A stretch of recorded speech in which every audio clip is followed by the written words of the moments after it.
Are you feeling overwhelmed about the idea of setting up your fashion studio? Trust me, I've been there.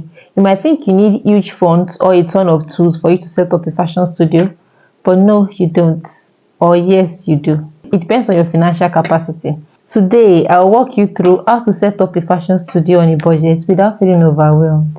Before we dive into today's video, let me quickly introduce myself. For those of you that are new here, you're welcome to my channel. My name is Folashade. I help aspiring and beginner fashion designer build their skills through practical tips, personal branding, and everything about fashion. If that sounds like what you're interested in, subscribe to this channel. If you want to go from being overwhelmed to being organized, then you have to keep on watching this video.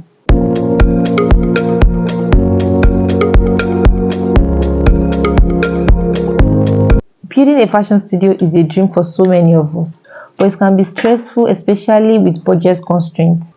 The good news is that with the right planning and mindset, you can make it happen. So if you are working from home or you have a small space, there are simple steps you can use to build a creative workspace without feeling overwhelmed or running into debt or breaking the bank. After you've bought all the necessary things a beginner should have to work with, then the next thing is to look for how to get more customers, either by making money online or offline. While making money, it is important to save and invest in your business. And how would you be able to do that? For each outfit you make, try to use your profit to buy at least one essential tools for your business.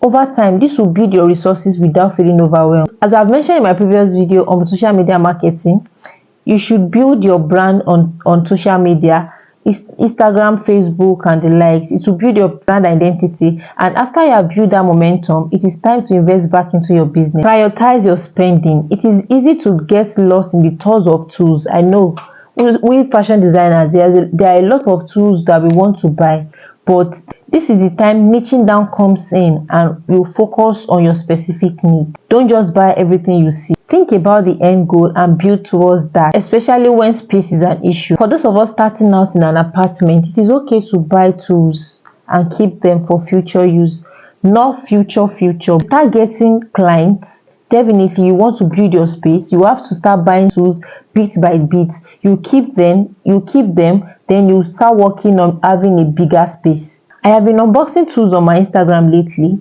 I use some right away, while I save some for when I have my dedicated space. Yes, I still work from home, and by God's grace, I'll be sharing my studio tour very soon to my YouTube family first. Definitely, you people will hear about it first. So the next one is how to shop resourcefully. To get the best deals, always check multiple vendors. Check online and your local stores. You can try 2 or 3 vendors to double check the price, how resourceful the tools you are getting from them is. I don't know if you have been following my Instagram. I share a story of how I bought something that I didn't double check the price, and I later overspent. If you do this, you'll be able to boycott overspending and get the right tools. Remember that the goal is to build a studio that works for you without getting overwhelmed. Stay patient, budget wisely, and keep your eyes on the price. If you love watching this video and you want more tips on building your fashion career, consider subscribing to this channel. My name is Folashade, and my main goal is to see you grow. Until next time, bye.